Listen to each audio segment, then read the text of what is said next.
Oui. Bonsoir. Avant de commencer donc cette étude là sur la paracha de Bo, nous allons la dédier à tous à l'élévation de toutes les âmes de ceux qui sont partis depuis le début de cette guerre, et ainsi que à la Refoua Shlema, dans la guérison parfaite de tous les blessés, et enfin à la future libération aussi rapide que possible de tous ceux qui ont été kidnappés. Le sujet de la paracha d'aujourd'hui, en tout cas de cette étude, ça va être le libre arbitre. Pour quelle raison? On va le voir tout de suite. On voit que la cinquième plaie, la plaie de la grêle, a causé d'énormes dégâts, non seulement en Égypte, mais également dans l'esprit de Pharaon, puisque Pharaon lui-même, pendant cette grêle long, appelle Moshe et Aaron et leur dit, j'ai fauté, cette fois c'est Hachem qui est juste, tandis que nous, moi et mon peuple, nous sommes des mécréants.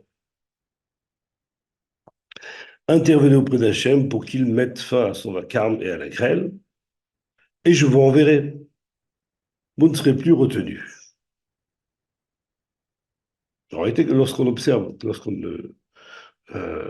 analyse ce que dit Pharaon, il semble qu'on est arrivé exactement au résultat qu'Hachem désirait depuis le début, c'est-à-dire obtenir l'accord de Pharaon pour faire libérer tous les Bnei Israël. Or, que fait Hachem à ce moment-là? Il endurcit le cœur de Pharaon.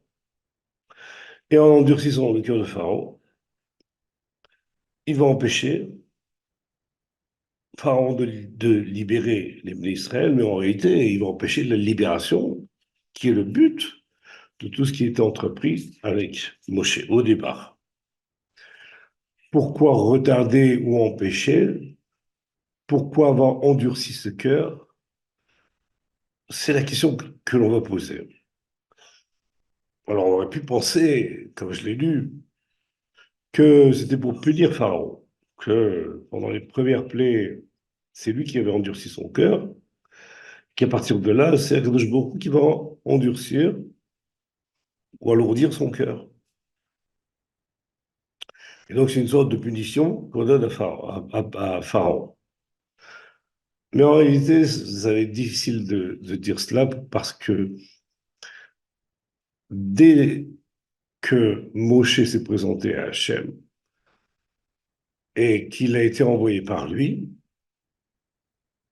Pharaon, pardon, Dieu le prévient qu'il va endurcir le cœur de Pharaon, comme c'est écrit. J'affermirai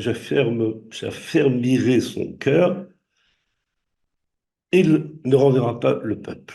Cela a été dit avant même le départ de Moshe pour aller en Égypte.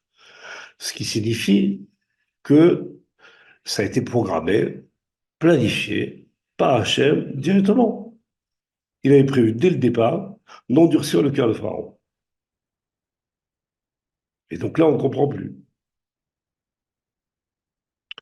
Maintenant, les Chachamim eux-mêmes, les sages, se posent une question sur cela. Ils sont un peu inquiétés.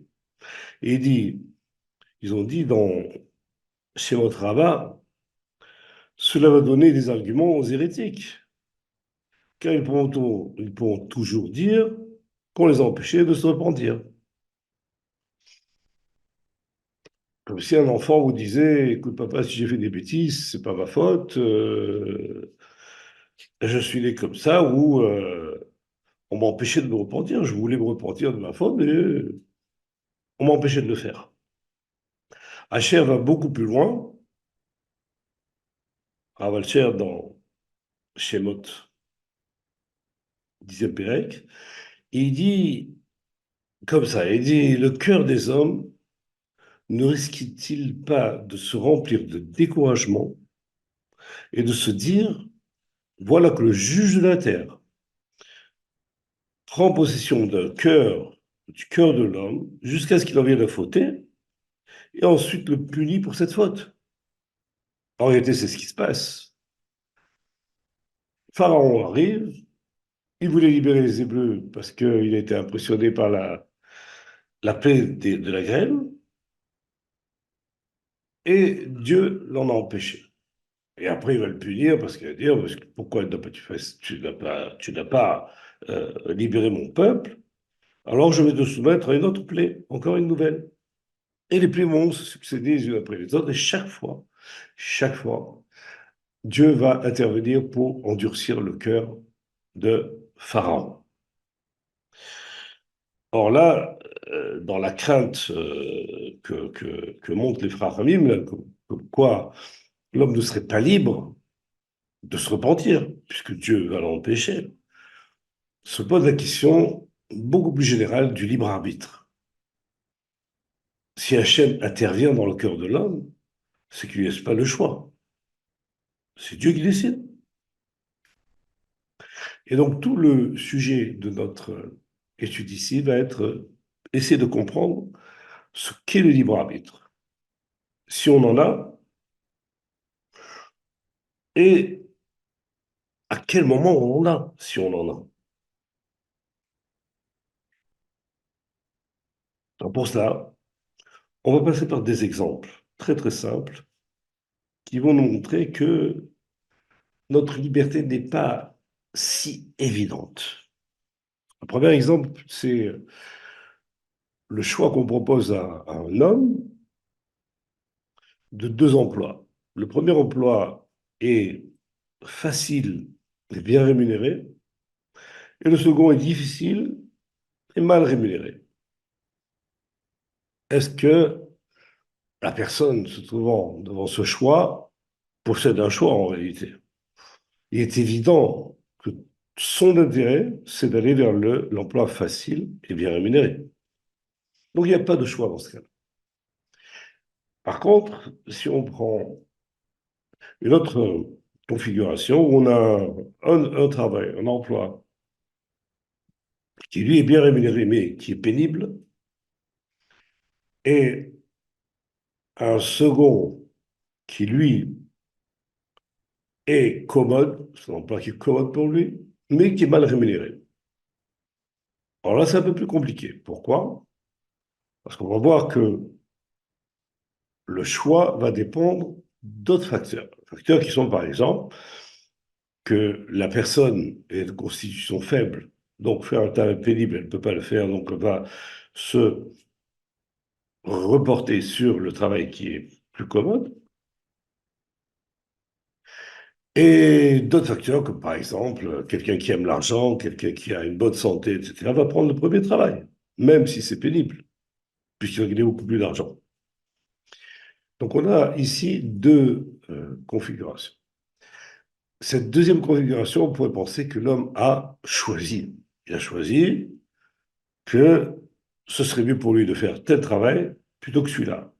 Or, comme on l'a vu, en réalité, son choix était dépendant de ce qu'il est lui-même, de ses qualités, de ses aspirations, de sa condition physique, de son âge même. Et tous ces facteurs-là, en réalité, il ne les a pas choisis. Il n'a pas choisi. Et donc, là encore, puisqu'il n'a pas choisi ces facteurs-là ou ces caractéristiques-là, en réalité, il n'a pas vraiment eu le choix. S'il est vieux, il ne peut pas prendre le premier travail. S'il est impotent, il ne peut pas prendre le premier travail. S'il est de faible constitution, il ne peut pas prendre le premier travail. À l'inverse, s'il est en bonne santé, il peut le faire. En fait, qu'est-ce qui a déterminé qu'il va le faire? S'il est en bonne santé, c'est sa santé qui a permis. Et qu'est-ce qui l'a empêché de prendre le premier travail? Pour le deuxième cas, c'est qu'il est trop âgé euh, pour pouvoir l'exécuter, ce travail. Autrement dit, le choix de l'homme si on l'observe de manière approfondie, va être déterminé par des causes, des caractéristiques qui, en réalité, ne dépendent pas de lui. Le choix d'un homme va se fixer sur l'objet ou la, l'occasion dont il va tirer le plus de bénéfices ou dont il va, pour laquelle il aura le moins de désagréments.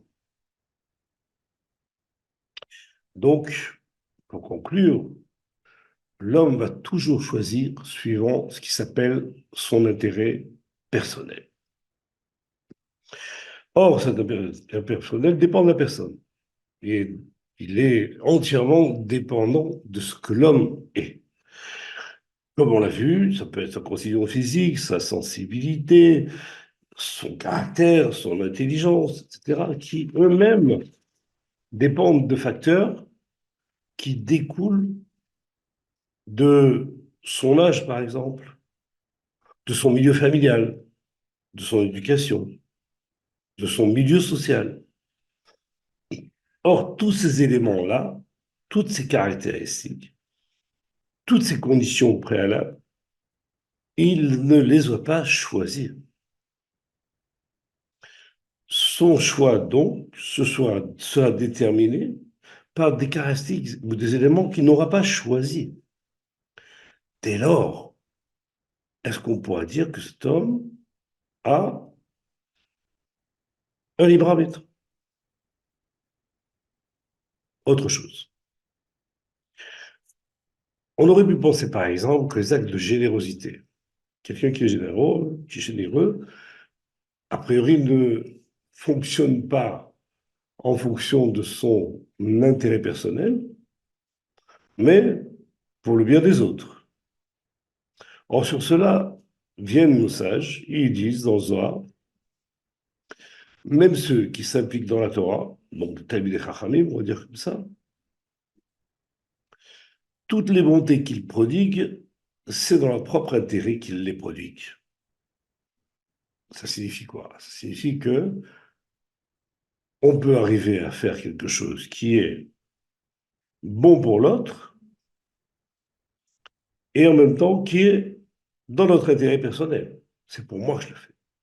Ça signifie quoi? Ça veut dire que je peux faire très bien des actes de générosité pour en tirer, par exemple, une considération des autres. Et cette considération compense le fait que j'ai donné à l'autre. Et plus que compense, c'est de ça que je tire mon plaisir. Et je tire mon intérêt personnel. Donc, a priori, cet homme peut être généreux par hérédité, par exemple.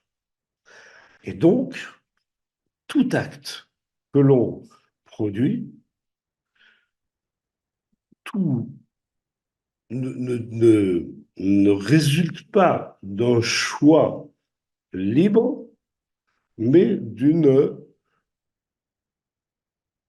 d'un ensemble de caractéristiques, d'éléments qui m'ont déterminé à faire ce choix. Et donc ce choix, je ne l'ai jamais eu. Ce n'est pas mon choix. Et donc, a priori, l'homme n'a pas de libre arbitre. Et de nombreux philosophes le pensent sincèrement et expliquent exactement les choses de la même manière, que c'est très possible qu'on n'ait pas de choix réel, véritable. Et donc, on n'a pas de libre arbitre. Cependant, la Torah nous le dit que, au contraire, dans le verset de Dvarim 30-19, il y a écrit: j'ai mis devant toi la vie et la mort, la bénédiction et la malédiction, tu choisiras la vie. Donc là, la notion de choix, on voit qu'elle existe. Akadosh Baruch Hu lui-même nous le dit. Donc il y aurait une possibilité d'avoir un libre arbitre. Et donc, pour avoir ce libre arbitre, il faut essayer de comprendre ce que vient de dire Akadosh Baruch Hu en disant tu choisiras la vie. Choisir la vie, en réalité, dans la Torah, ça veut dire quoi? Choisir de faire la volonté de Dieu. Pourquoi? Parce que la vie, sa source, c'est Dieu lui-même. Mekor Chaim, la source de la vie. Et si je fais sa volonté, je me rapproche de lui. Donc, je me rapproche de la vie. Donc, on a ici une possibilité de choisir de se rapprocher de la vie, donc de se rapprocher de la volonté d'Hachem. Maintenant, si je ne fais pas la volonté d'Hachem, de la volonté d'Hachem, je fais la volonté de qui, en réalité? Si je réfléchis bien, je suis déterminé par mon intérêt personnel, dans tous les cas. Sauf si je fais la volonté d'Hachem. Donc, où je veux vouloir faire la volonté d'Hachem, ou je vais faire la volonté de mon intérêt personnel, je vais vouloir essayer de réaliser mon intérêt personnel, et cet intérêt personnel, il porte un nom en réalité. C'est quoi? C'est l'expression même de la volonté du Yetzer Hara. Le Yetzer Hara, sans chercher trop à des définitions compliquées, on peut dire c'est simplement que c'est simplement, c'est une volonté de tirer satisfaction de ce monde. Et lorsque je me trouve devant un choix, j'ai la possibilité soit de réaliser mon intérêt personnel, c'est-à-dire d'exécuter la volonté de mon Yetzirah. Et si je suis dans la Torah, j'ai la possibilité de pouvoir faire la volonté d'Akadosh Baruch. À ce moment-là, on se rend compte que le choix apparaît. Le choix, c'est où j'obéis à mon intérêt personnel, où j'obéis à la volonté d'Hachem. Là, je commence à avoir un choix, et là, je commence à avoir un libre arbitre. Maintenant, ce Sahara, là, tel que nous le présentent les sages, va nous poser des problèmes.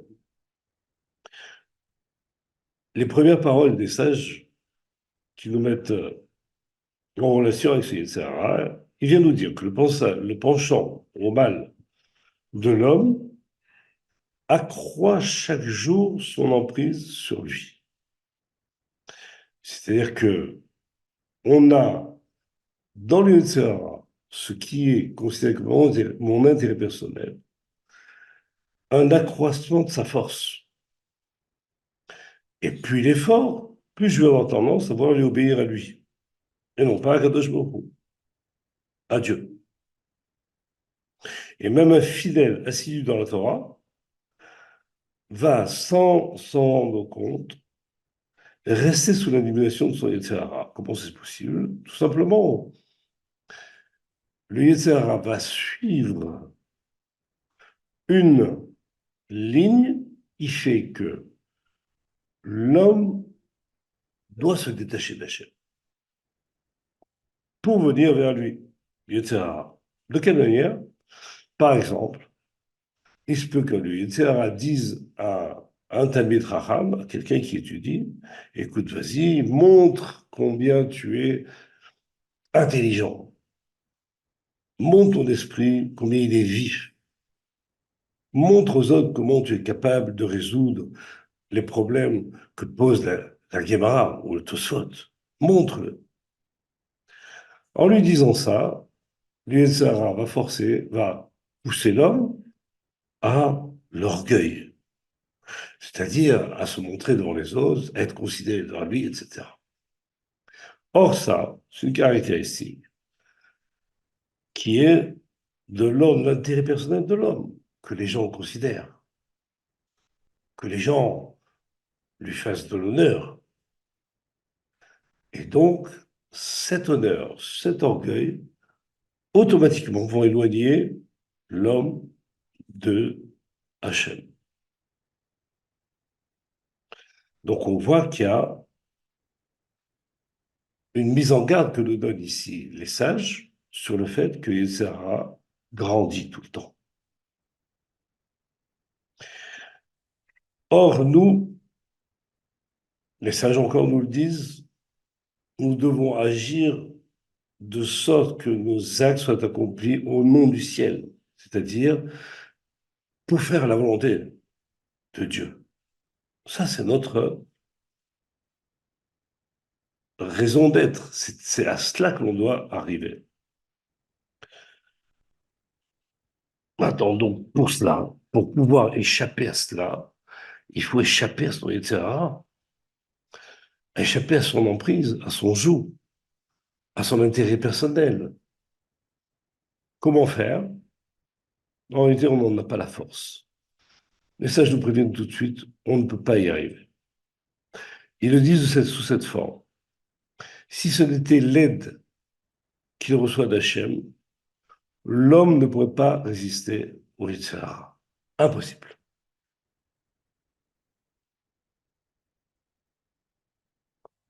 Et pour comprendre ça, pourquoi Akadosh Baruch Hu a fait en sorte que l'homme se trouve dans une telle situation où il ne peut pas résister contre les Yitzhara, il ne peut pas monter au-dessus de lui, il a besoin de l'aide d'Hachem tout le temps. On va voir ça à travers les épreuves de Pharaon, de Paro.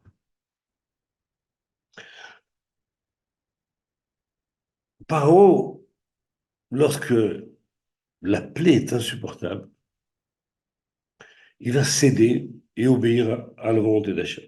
Je vais libérer les Bnei Israël. Ça, c'est la volonté d'Hachem. Moi, je n'ai pas envie de les libérer. Mon intérêt personnel, ce n'est pas de les libérer. Mais là, je me trouve dans une telle situation, une situation épouvantable et insupportable pour moi, que je vais les libérer. À ce moment-là, on va dire, est-ce que Pharaon a agi avec un libre arbitre ou est-ce qu'il a été mis devant une souffrance telle qu'il a été poussé à le faire? Évidemment, c'est la deuxième solution qui est là. Ça signifie quoi? Ça signifie que si Pharaon a obéi à Hachem, c'est sous la pression. Et si sous la pression, ça veut dire qu'il n'a pas eu le choix. Et donc, ce n'est pas son libre arbitre qui a été mis en jeu dans sa décision. Il n'a pas de libre arbitre. On lui a enlevé le libre arbitre. On lui a enlevé comment? En lui mettant une pression très forte. Donc là, il n'a pas de libre arbitre.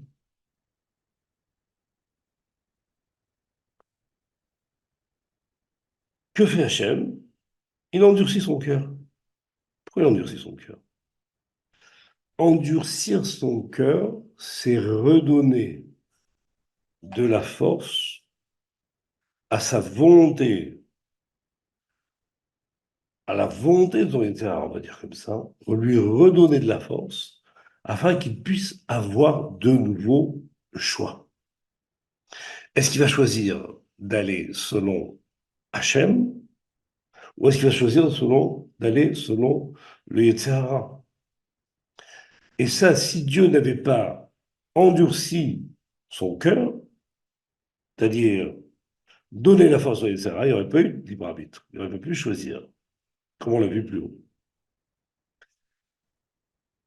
Donc, on voit que Hachem, comme on aurait pu le penser au départ, en endurcissant le cœur, eh ben, il lui a enlevé le libre arbitre. Mais en réalité, c'est exactement l'inverse. C'est-à-dire qu'en lui endurcissant le cœur, il retrouve son libre arbitre qu'il avait perdu. Maintenant, la grande question, c'est de savoir pourquoi Hachem a construit un système psychologique chez l'homme, on va dire comme ça, un système où lui-même agit pour renforcer le côté négatif de l'homme. Quel est son but? Quel est l'objectif d'Hachem dans cette attitude, cette forme de gestion de l'homme, si on peut dire? Pour répondre à cette question, on va analyser une phrase de nos sages qui dit comme ça. Il dit celui qui a de grandes qualités, qui a de plus grandes qualités que son ami, possède aussi un mauvais penchant plus grand que lui. Kol hagdol mechavero, itzro galo imenu. Je répète, tout homme qui serait plus grand que son ami, son Yetzer Hara serait plus grand aussi que celui de son ami. On aurait pu penser le contraire, exactement le contraire. Si quelqu'un est grand, prenez le grand rabbinim par exemple, on aurait dit, on pense qu'ils n'ont pas dit Yetzer Hara. Alors que ceux qui sont mécréants, eux, ils ont un Yetzer Hara qui est très grand. C'est pour ça qu'ils n'arrivent pas à se sortir de leur situation. Or, il se trouve que c'est exactement l'inverse, d'après ce que disent les sages ici. Si l'homme est grand, alors son Yetzer Hara est grand. S'il est petit, son Yetzer Hara est petit. Et cela est démontré aussi par les sages qui disent que dans Soukha 52, à la fin des temps, Hachem va présenter à chacun son Yetzer Hara. À chaque personne, on va lui mettre en face, on va le mettre en face de son Yetzer Hara. Aux yeux des tzadikim, il paraîtra aussi haut qu'une montagne. On retrouve bien ce qu'on avait dit. C'est-à-dire que plus l'homme est grand, plus Yetzer Hara est grand. Aux yeux des fauteurs, le Yetzer Hara ne dépassera pas l'épaisseur d'un cheveu. Et ça, on peut le comprendre. Pourquoi? Parce qu'un fauteur, nous disent les sages, dans Yoma, si quelqu'un transgresse une première fois un interdit et qu'il récidive, alors cet interdit devient pour lui un acte permis. Autrement dit, la faute lui devient permise. C'est plus une faute. Plus du tout.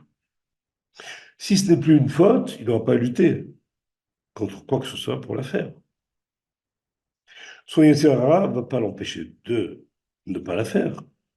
Au contraire, ça y est, c'est pas une faute, donc on peut y aller.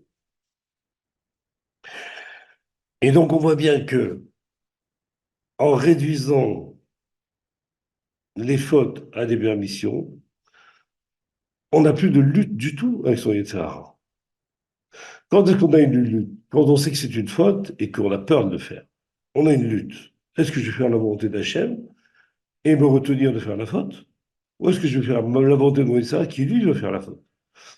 Mais si ça n'est plus une faute, le Yetzer Hara n'a même pas besoin d'intervenir pour l'obliger à le faire. Donc on voit très bien qu'à ce moment-là, le rachat, le mécréant, n'a pas devant lui de Yetzer Hara du tout. Il n'a même pas besoin d'en avoir.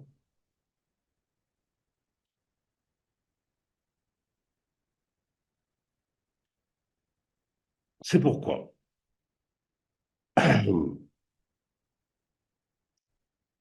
nos sages nous disent, parce qu'ils ont besoin de nous mettre en garde sur cela.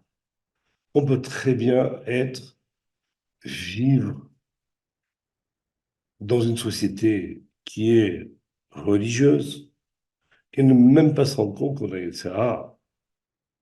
Or, les sages nous disent, l'homme doit en permanence courroucer son Yetzer Hara Tov contre son Yetzer Hara, en brachot. Ça veut dire quoi? Rachid nous dit tout simplement qu'il fasse la guerre contre son Yetzer Hara. Donc l'homme est quasiment dans l'obligation de se battre constamment contre son Yetzer Hara.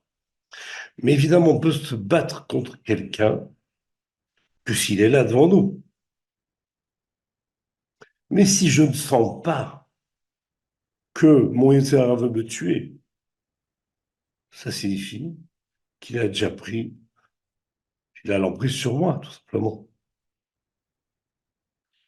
Et donc, je vais faire la guerre contre qui à ce moment-là? Donc, on voit bien qu'on a une nécessité carrément, quasiment absolue, de mettre en balance nos actes. En balance, c'est-à-dire de les analyser pour voir si, lorsque je les effectue, je gêne mon Yetzirah ou pas. Lorsque je suis dans la Torah, que j'étudie, que je fais des mitzvot, est-ce que cela gêne mon Yetzirah ou pas? Si ça ne le gêne pas, ça veut dire que je fais la Torah pour moi, pour mon intérêt personnel, que ça l'arrange. Et donc, nos sages viennent nous dire, attention, il faut en permanence dire au Yetzirah, tu sais, c'est pas pour toi que je le fais, c'est pour Hachem que je le fais. Et c'est une lutte. Et ça va, à ce moment-là, va devoir lutter pour que je ne le fasse pas pour Hachem, mais pour lui. Et donc, on a ici le choix qui peut apparaître, ou le libre arbitre, qui peut apparaître ou disparaître à tout moment. Si je suis dans un état où j'arrive, où je vais être simplement en train de faire une mitzvah, et que, bon, je ne suis pas dérangé par quoi que ce soit. C'est une mitzvah normale, j'ai l'habitude de la faire, je la fais, on n'en parle plus. D'accord. C'est que je la fais pour qui? Je la fais parce que, on va se dire, c'est pour moi que je la fais. Bon, j'y trouve un intérêt personnel. Alors, qu'est-ce que je dois faire? Je dois me battre. Me battre. Ne pas laisser cette impression de, de devoir faire les choses de manière, comment dire, mélo-médale, de manière habituelle, routinière. Et c'est ça la lutte. Elle est permanente. Et c'est grâce à cela que je conserve mon libre arbitre. Sinon, je suis sous le joug de mon intérêt personnel et non de mon Yetzirah. Voilà ce qu'on apprend. Et donc, toute l'histoire de Paro, en réalité, on peut la voir de manière plus intérieure, qui est cette lutte-là où Akadosh Baruch Hu lui-même intervient pour faire grandir le Yetzirah afin que l'homme puisse grandir. Et cette lutte, elle est permanente et qui fait quoi? Que quand un homme réussit à vaincre son Yetzirah, automatiquement, Akadosh Baruch Hu va élever son niveau, élever le niveau du Yetzirah. Donc, il va se retrouver devant une nouvelle épreuve. Et ça va tenter de prendre le joug sur lui encore une fois. Et donc, l'homme va devoir remonter encore une fois au-dessus de Yetzirah, et ainsi de suite. L'intérêt de quel ordre? Il est de l'ordre que si quelqu'un se sent parfaitement maître de son Yetzirah, il ne bougera pas de niveau. Il ne pourra pas s'élever. Il va rester là où il est, ou descendre peut-être. Les tzadikim qui voient leur Yetzirah comme une montagne, c'est tout simplement parce que chaque fois, ils se sont élevés eux-mêmes. S'ils n'avaient pas eu cet effort de s'élever, ils seraient restés à un niveau où les Yetzirah ne dérangeaient plus. Or, ce n'est pas ça le problème. Ce n'est pas ça le but. L'objectif, c'est que je suis dérangé par les Yetzirah. Donc, l'objectif d'Hachem, en m'élevant, en élevant les Yetzirah, en durcissant le cœur de l'homme, si on peut dire, en durcissant son cœur, son objectif, c'est de l'élever, élever l'homme, jusqu'à ce qu'il arrive à maîtriser totalement ce Yetzirah. Mais c'est un autre sujet. Pour l'instant, on a fait le tour à peu près de ce que la paracha, au niveau de cet endurcissement du cœur, va nous apprendre. Merci. Bonsoir à tous.